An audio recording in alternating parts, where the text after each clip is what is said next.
My mother-in-law and father-in-law insisted on planning our anniversary as a gift, then handed us the bill at the airport, saying they thought we knew it wasn't exactly free. The bill read $12,847.33. Two first-class tickets to Paris, a five-star hotel, private excursions, and so-called premium packages we'd never heard of. There must be some misunderstanding, I muttered, staring at the numbers. Beatrice, my mother-in-law, dramatically clutched her pearl necklace. Darling, you didn't think we'd pay for this ourselves, did you? Her husband, Reginald, chuckled, adjusting his gold cufflinks. Young people today expect everything to be handed to them on a silver platter.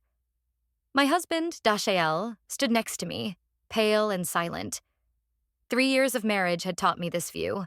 He would rather die than contradict his parents.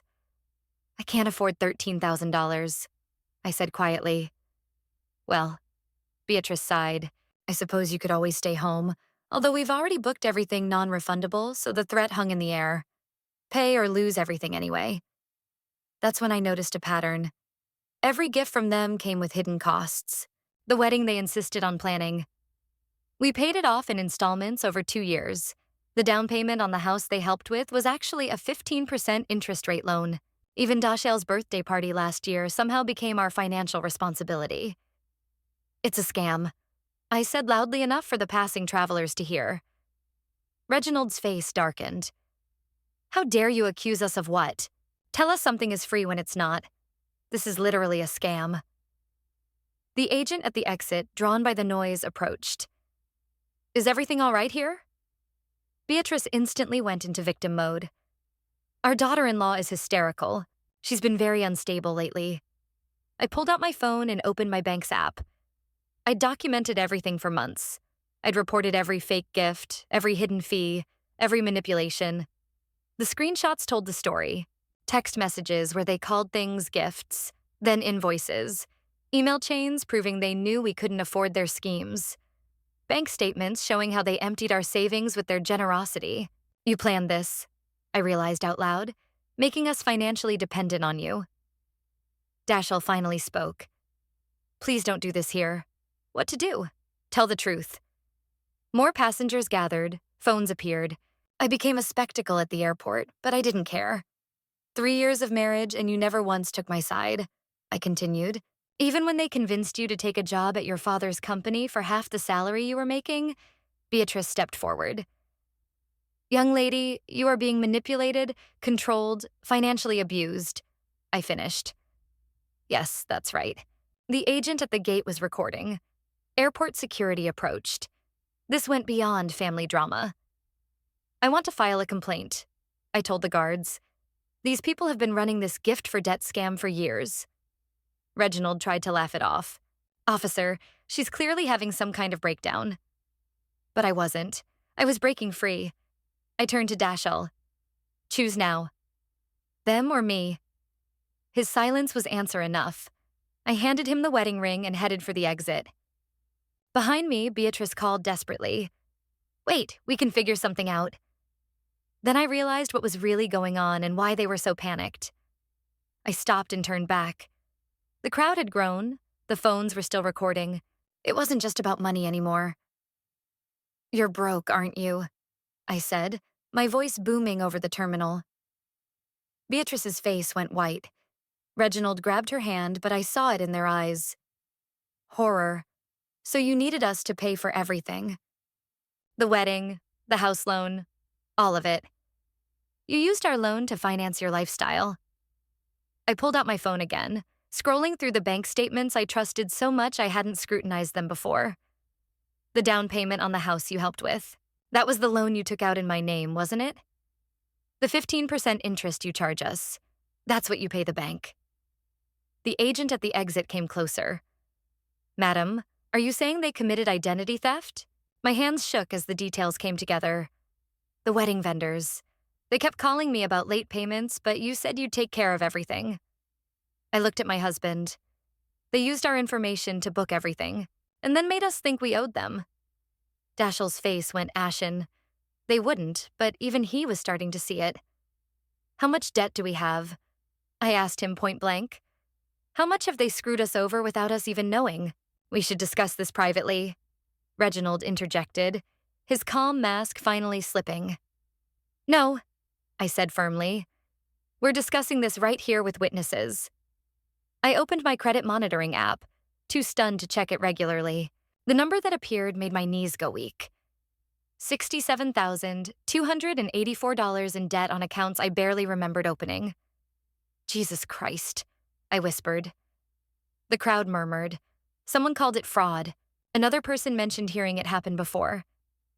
Madam, said the security officer, I think we should get the police involved. That's when Beatrice completely lost it. She's lying, she screamed. She's making this up because she's jealous of our success. But Reginald was backing down, his face gray. He knew I'd figured it out. How long? I asked him. How long have you been stealing from us? It's not stealing, he said weakly. We're family. Family doesn't forge signatures on credit applications. The words hung in the air like a bomb, because that's exactly what they had done. I thought of all the times Beatrice had asked me to sign something for wedding planning or house registration, documents I'd trusted them to take care of, papers I signed without reading because they were family. The phone rang. Unknown number. Don't answer, Reginald said quickly. I answered anyway. Hello, are you Whitney Morrison? This is First National Bank. We have been trying to contact you regarding your past due payment on a credit account ending in 4721. I put the call on speaker. Excuse me. What credit? A home equity line of credit you opened 6 months ago for $45,000. Your payment is 90 days past due. The airport fell silent. I never opened a home equity line of credit, I stated clearly. Madam, we have your signature as well as proof of income, and that signature has been forged. I interrupted. I'm standing at the airport right now, about to file a police report for identity theft. I heard someone typing on the other end. Ma'am, I'll transfer you to our fraud unit. The crowd was openly staring. Dashiell looked like he was about to puke. How much longer? I asked him. How much longer, I don't know. He couldn't meet my eyes. That's when the airport police arrived. Someone in the crowd called them. We have a report for identity theft and fraud, the officer said. I gave him my phone, which was still connected to the bank. They've been using my information to get loans for 3 years. Beatrice made a last-ditch effort. Officer, this is a domestic dispute. She's having a mental health crisis. Madam, he replied, I can hear the bank representative on the phone. This sounds like a criminal case. The next few hours flew by. Police reports, calls to the bank, requests for CCTV footage. The airport's fraud department got involved because it happened on airport property. All this time, Dashiell sat on a plastic chair, staring at his hands. Did you know? I asked him during a break between interviews. He shook his head. I thought they were just being demanding. I didn't know they were committing crimes. He winced. They convinced me to give them access to our accounts after the wedding. They said it would be easier for them to manage our finances while we settled in. My blood ran cold. They have access to our bank accounts. He quickly recovered. I changed my passwords last month when I noticed some strange charges. What strange charges? He pulled out his phone, scrolling through bank statements. Expensive dinners, jewelry purchases, a payment to something called Monaco Luxury Travel. That's when I realized the full scale. They were living off our credit, telling us we owed them. The investigating judge returned with a thick folder. Ms. Morrison, we have contacted your banks and credit card companies. A preliminary investigation shows approximately $127,000 in fraudulent accounts and charges over the past 3 years. I slumped in my chair. $127,000. Most of it appears to be travel, luxury items, and down payments. There's also evidence of fabricated debt, loans taken out in your name, and then money transferred to accounts controlled by the suspects. Dashiell made a sound like he was choking. The good news is, as victims of identity theft, you won't be responsible for these debts once the investigation is complete. The bad news is, it'll take months to unravel everything. I looked at my husband. Were you helping them? No, he said quickly. I swear I didn't know. They said they were running things to help us. I thought they were just being picky about money. The officer continued. We've placed a lien on several accounts and issued a citation for the suspects. Are you going to file charges? Yes, I said without hesitation.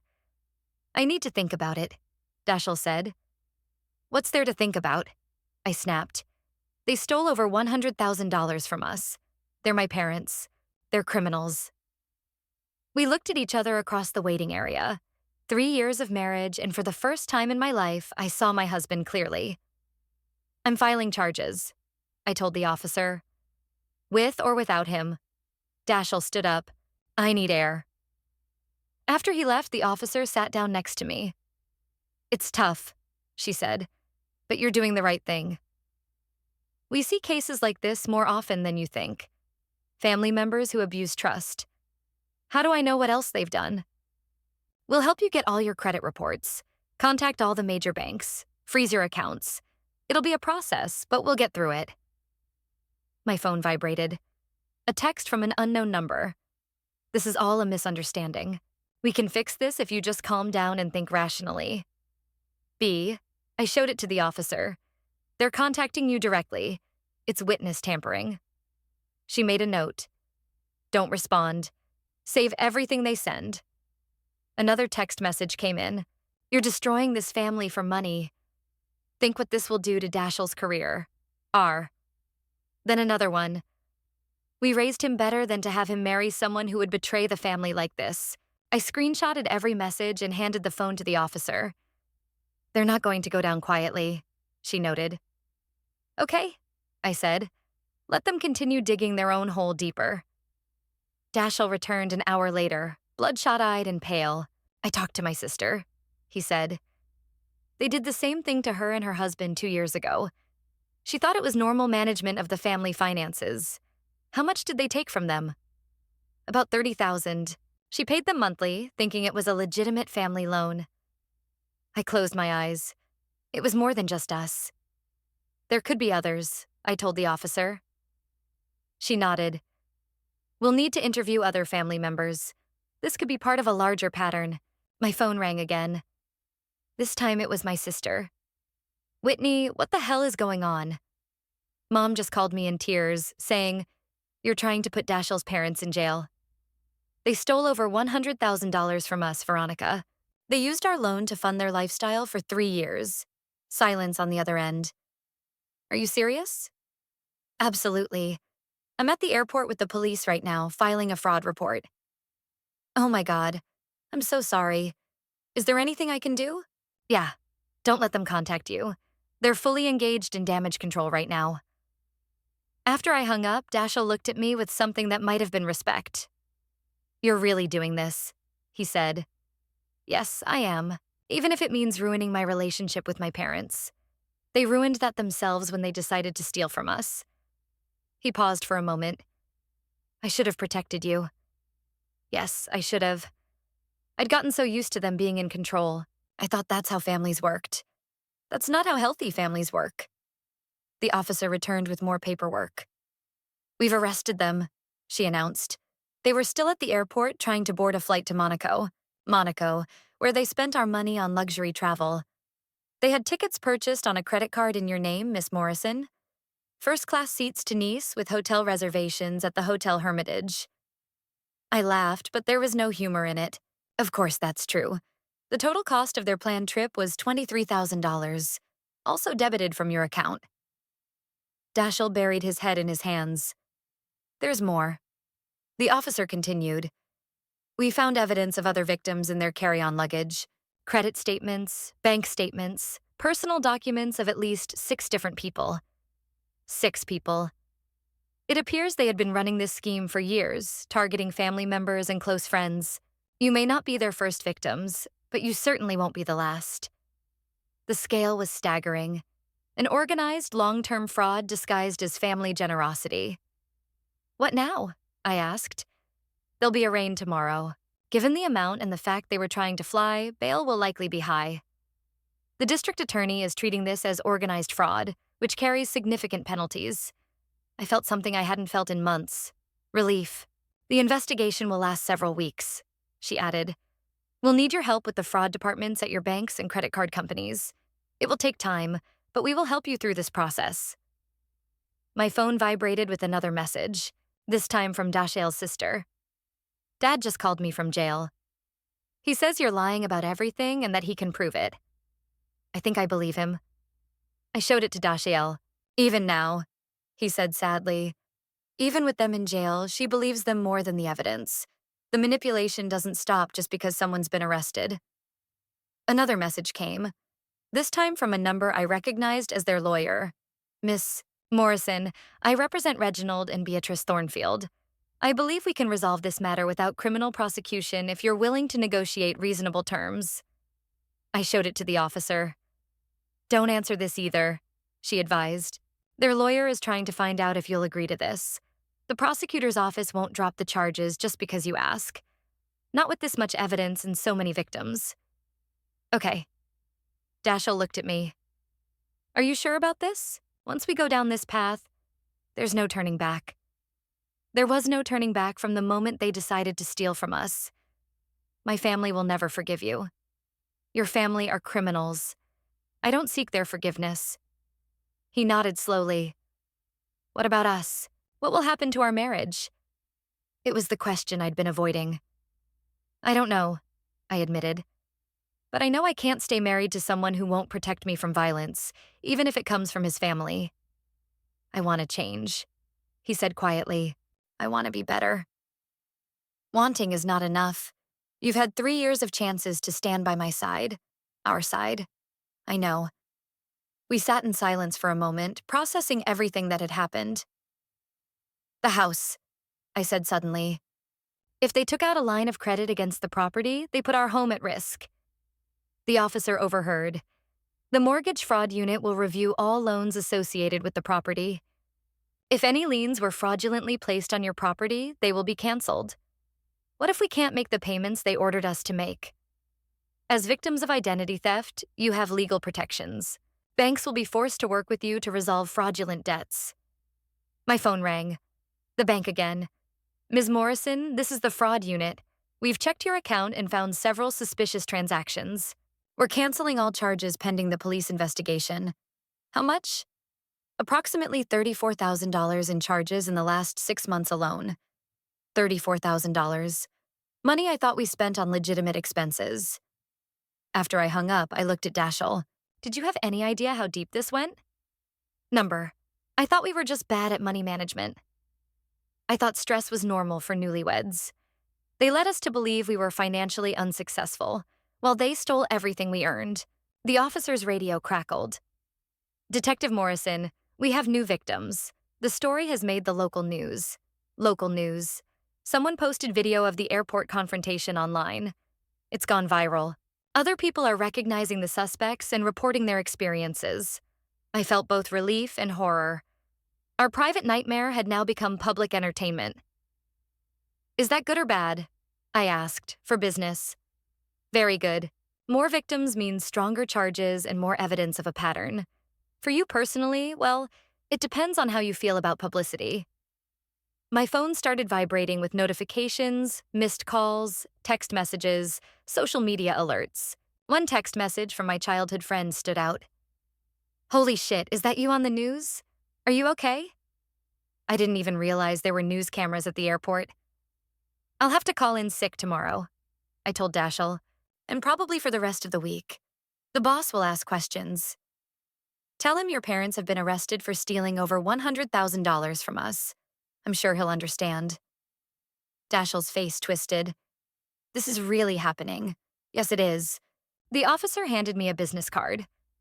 Call me if they contact you directly or if you remember anything else that might be relevant. Don't let them make you feel guilty about dropping the charges. I won't. And find a good lawyer. You'll need help untangling this financial mess they've created. After she left, Dashiell and I were left alone in the airport waiting area. Our anniversary trip was obviously canceled. Our marriage was hanging by a thread. Our financial life was in ruins. But for the first time in 3 years, I felt like I could breathe. I'm sorry, Dashiell said quietly. I know. I'm ashamed of how I did all this. You should be ashamed. Is there a way to fix this? Us? I mean, I looked at him. Really? I looked at him. The man I married who let his parents ruin our lives because standing up to them was too scary. I don't know. Maybe. But it will require you to completely change yourself. I want to try. Wanting it isn't enough anymore. You'll have to prove it. Every day. No matter how long it takes for me to trust you again. How long will it take? I don't know. Maybe never. He nodded, accepting this reality. We took a taxi home in silence. Home felt different now, defiled by the knowledge of what had been done to us here. All those papers I'd signed at that kitchen table, all those conversations about money, responsibility, and family responsibilities, it was all a lie. I went straight to our home office and pulled out every financial document we had. Bank statements, credit card bills, loan agreements, tax returns, everything. What are you doing? Dashiell asked, trying to figure out how deep this went. I spread the papers out on the dining room table, making timelines and cross-checking charges. The pattern was obvious once I knew what to look for. Every time we achieved financial success, a new family emergency would crop up. Your father's medical bills, your mother's car problems, the roof on the family cabin that needed urgent repairs. It was all a sham. It was all designed to keep us broke and dependent. Look at this, I said, pointing to the bank statements. Every time our savings reached a certain amount, they created a crisis. Dashiell examined the papers. My God, they were monitoring our accounts. They had access, remember? They could see our balances in real time. They never wanted us to be independent. No, they needed us to be in a desperate situation to accept their help, which always came with strings attached. My phone rang, a number I didn't recognize. Ms. Morrison, this is 7 News. We'd like to interview you about the airport fraud case. I hung up without answering. Then it rang again. A different number. Whitney Morrison, this is the Tribune. Can we ask you a few questions? I turned off the phone. This is crazy, I told Dashiell. We'll be tabloid heroes. Maybe it won't be so bad if it helps catch them and stops them from doing this to other people. It was the first sensible thing he said all day. That night, I couldn't sleep. Every noise made me jump. Every shadow seemed like someone trying to break in. The house didn't feel safe anymore. Around 3 in the morning, I got up and checked all the locks. Changed the alarm code. Made sure all the windows were secure. Dashiell found me in the kitchen, sorting through the mail we'd ignored for weeks. I can't sleep either. Look at this, I said, picking up the envelope. A pre-approved credit card offer in my name. Postmarked yesterday. So they're still trying to open accounts in my name, even from jail. I tore open the envelope. Inside was a completed credit card application with my information, my signature forged at the bottom. They'd sent this before my arrest. I realized there could be more. We spent the next 2 hours sorting through every piece of mail from the past month. We found 3 more credit card applications, a loan pre-approval, and something from an investment company about a retirement account I never opened. I'm calling the detective, I said. It's 3 in the morning. I don't care, Detective Morrison answered on the second call. This is getting worse, isn't it? They're still trying to open accounts. We found the statements they filed before their arrest. Bring it all to the station tomorrow. We'll add it to the evidence. How many more people are involved in this? As of this evening, we have 12 confirmed victims. The total amount stolen is approaching $500,000. $500,000 from family and friends. County-level crime, she continued. Fraud charges are possible. What does that mean? Much longer prison sentences, minimum 20 years if they're convicted. After hanging up, I looked at Dashiell. Your parents will get 20 years in prison. Okay, he said, surprising me.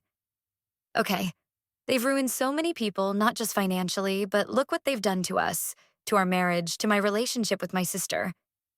He was right. Money was just the beginning. They poisoned every relationship they touched with their lies and manipulation. I keep thinking about how many times I defended them to you, he said. How many times I made you feel crazy when I questioned their motives. You manipulated me as much as they did. I know. I'm sorry. I'm sorry, nothing will fix it. We sat in silence, surrounded by the evidence of our financial ruin. What now? He asked. Now we're rebuilding, starting with separate bank accounts. Separate accounts. I can't trust you with my money. Not yet. Maybe never. The words hurt him. I saw it. But I didn't care anymore. I'm also going to talk to a divorce lawyer tomorrow. Whitney, please, I'm not filing tomorrow. I'm just exploring my options. You should probably do the same. The next morning brought a media circus. News vans lined our street. Reporters knocked on our door every few minutes. Neighbors gathered in groups, pointing and whispering. I had 47 missed calls and 134 unread messages. I can't work like this, I said. Me neither. We were prisoners in our own home, hiding from cameras and questions. Around noon, my sister called. The story is everywhere, she said. It's national news now. Great. Actually, that might be a good thing. I had 3 people call me who thought the same thing had happened to them, with different family members. You started something. I didn't want to start anything. I just wanted them to stop stealing from us. Sometimes that's how change begins. When one person says, enough. After I hung up, I realized she was right. This wasn't just about me anymore. This was a pattern of abuse that was more common than anyone wanted to admit. The doorbell rang. Through the peephole, I saw it was Detective Morrison. I have news, she said when I let her in. How many victims are there now? 23 confirmed, but we think there are more. The total is over $800,000. $800,000. Almost $1 million stolen from people who trusted them. We also discovered they had property in 3 different states, luxury cars and offshore accounts. This was much more than a family affair. Offshore accounts, the Cayman Islands, and Switzerland. They hid the money for years. I sat down hard. These weren't desperate people making bad decisions. These were sophisticated criminals running a long-term operation. There's more, the detective continued. We found evidence they planned to disappear forever. The trip to Monaco was just the first step. There, documents with new identities awaited them. New identities? They never intended to pay anyone back. They planned to disappear with everything they stole. The scale of the betrayal was staggering. Not only did they rob us, but they planned to abandon us completely. What about bail? Daschle asked. Denied. They are considered flight risk and the charges are too serious. They will remain in custody pending trial. How long until trial? 6 months? Maybe longer. Complex cases like this take time to properly build. After the detective left, I looked at Daschle. They were going to disappear. Never tell us the truth about the debt. We would spend years paying for something we never owned. Lose the house, ruin our credit while they were partying in Europe. The cruelty of it was breathtaking. That day, I finally answered my boss's call. Whitney, I saw the news. Are you okay? Physically, yes. Financially and emotionally, not so much. Take as much time as you need. Your job will be waiting for you when you're ready. Thank you. And Whitney, what you did took courage. Many people would have simply sucked it up and tried to get the money back. After I hung up, I realized he was right. I had been brave. For the first time in my marriage, I stood up for myself, despite the consequences. The consequences were worth it. Over the next few days, new victims came forward. The story grew. A victims' rights group contacted me about representing everyone in a class action lawsuit for damages. Even if they go to jail, the lawyer explained, they still have assets that can be seized and liquidated. The money they stole is in accounts and tied up in property. We can recover most of it. How much? Based on what we've found so far, probably 80% of what was stolen, possibly more. For the first time since this began, I felt hope. There's more, she continued. Several major news outlets want to interview you. There's talk of a book deal, maybe a documentary. I just want my life back. This is your life now. Whether you like it or not, you've become the face of domestic financial abuse. You can use this platform to help other people. I never thought of myself as an advocate or an activist. I was just trying to survive being around my in-laws. But maybe that's what qualified me for this. What do I have to do? Tell your story. Show people what this kind of abuse looks like. Help them recognize the warning signs. I discussed it with Daschle that night. If you do this, he said, Our marriage will become even more public than it already is. Are you worried about that? I'm worried about you. This level of attention can be overwhelming, more devastating than being robbed for 3 years. Fair point. I made my decision. 2 weeks later, I sat across from the anchor of a national television interview, telling my story to millions of people. What would you say to someone who suspects they are being financially abused by family members? She asked. Trust your instincts, I said. If something feels wrong, investigate it. Don't let anyone make you feel guilty for defending yourself, even if it's family. And what about forgiveness? It was your husband's parents. Forgiveness doesn't mean allowing the abuse to continue. You can forgive someone and still hold them accountable for their actions. The interview aired the following week. My phone blew up with messages from people sharing their stories of domestic financial abuse. One message stood out. My brother did the same to me for 5 years. I thought I was going crazy. Watching your story gave me the courage to file my own police report. Thank you. Another. My mother-in-law does this to us. I'm calling a lawyer tomorrow. And one more thing. I'm a prosecutor in Texas. We just started a similar case after your interview. You started something important. I didn't just expose my in-laws. I exposed a pattern of abuse that was pervasive in families that looked normal on the outside. A book deal closed 2 months later. The publisher wanted me to write about domestic financial abuse. How to recognize it, how to protect yourself, how to recover. This can help a lot of people, my editor said, and the advance will help you recover financially. The advance was enough to pay off most of the remaining fraudulent debt and put us on solid ground. The trial was scheduled for 8 months. In the meantime, I had work. I started a support group for victims of domestic financial abuse. We met weekly in a community center conference room, sharing stories and resources. The first meeting had 3 people. By the end of the month, we had 25 regulars. It's not just the money, one woman said during the meeting. It's the way they make you question your own reality. They make you feel guilty for asking, added another. It's as if wanting to see receipts makes you a bad family member. The hardest thing is accepting that the people you love are capable of this, said a man whose father stole his entire student fund. You want to believe their explanations. These conversations helped me understand what happened to me. The financial theft was just one part of a complex system of manipulation and control. 6 months after the arrest, Detective Morrison called me. They want to make a deal, she said. What deal? A guilty plea in exchange for reduced sentences. They're offering full cooperation in asset recovery and providing information on other potential victims. What will the sentence be? Probably 10 to 15 years instead of 20 to life. I was silent, thinking. What do you think? She asked. I think victims should have a say in plea bargains. I agree. That's why I'm calling you first. Can I talk to the other victims? That's exactly what the prosecutor wants. A meeting with all the confirmed victims to discuss the offer. The meeting took place in the courtroom. 28 people whose lives were ruined by 2 people they trusted. The prosecutor laid out the deal. A guilty plea, full restitution, cooperation in ongoing investigations, and 12-year sentences. Without this deal, she explained, they could fight the charges for years. Even if we win at trial, the appeals could drag on indefinitely. This guarantees they go to jail and that you get your money back. The older man raised his hand.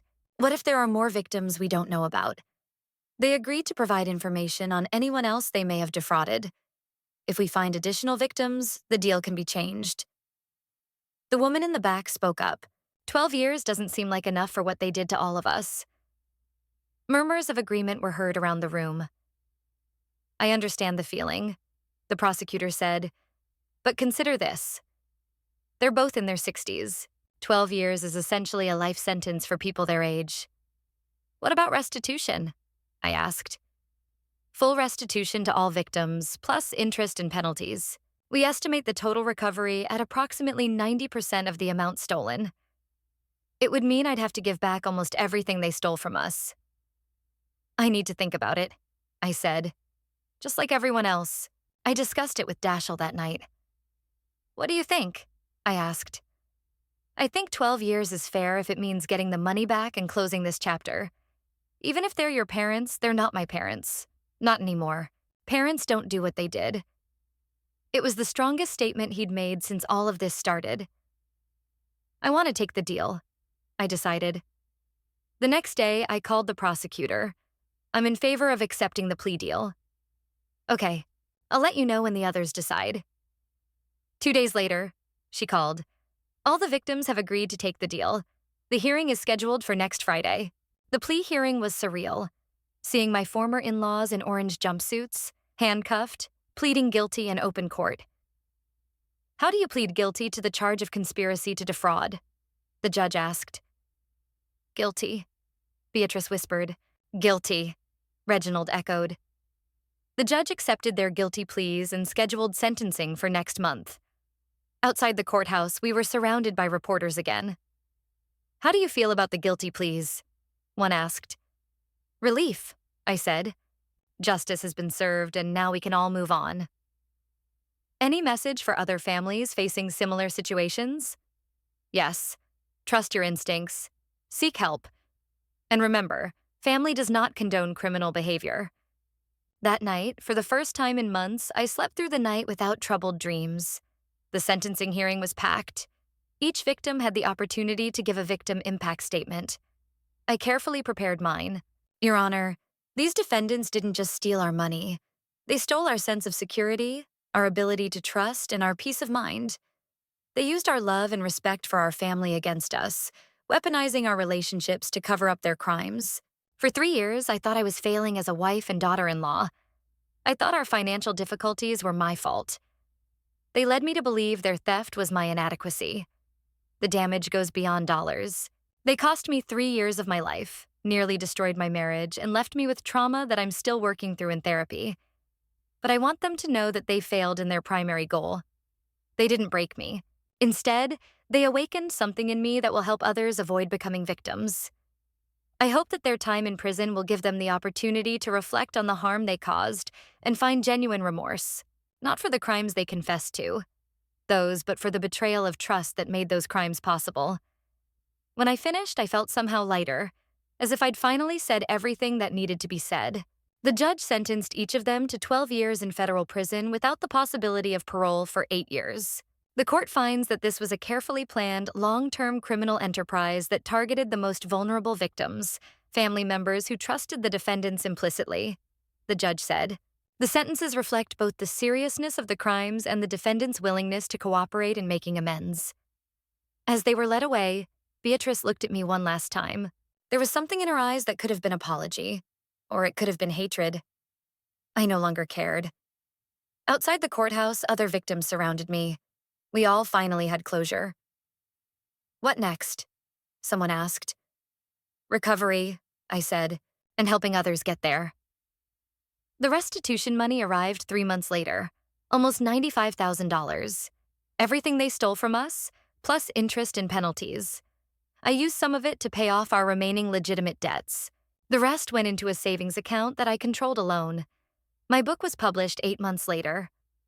Stolen Trust, A Family's Fight Against Financial Abuse became a bestseller and was sold for adaptation as a documentary. Most importantly, it sparked discussion. Support groups were formed in dozens of cities. Legislation to strengthen protections against domestic financial abuse was introduced in several states. I testified before Congress about the need for better oversight of family financial agreements and stricter penalties for identity theft within families. The current system assumes family members act in good faith, I told the committee, but predators know family ties can be exploited. We need laws that recognize this reality. The bill I supported passed 6 months later. As for my marriage to Dashiell, it took longer to heal. We went through months of couples therapy, working through years of neglect and resentment. I need you to understand that you were complicit, our therapist told them during one session. Not in the criminal acts, but in the emotional manipulation that made them possible. I know, he said. I thought about it constantly. Where did you come to? I was more afraid of disappointing my parents than letting my wife down. And now I understand that my real family is Whitney. Everything else is secondary. It was progress, but trust doesn't rebuild overnight. I kept our bank accounts separate for 2 years. I made all my financial decisions myself. I demanded proof and documentation for every expense. Slowly, very slowly, he proved he had changed.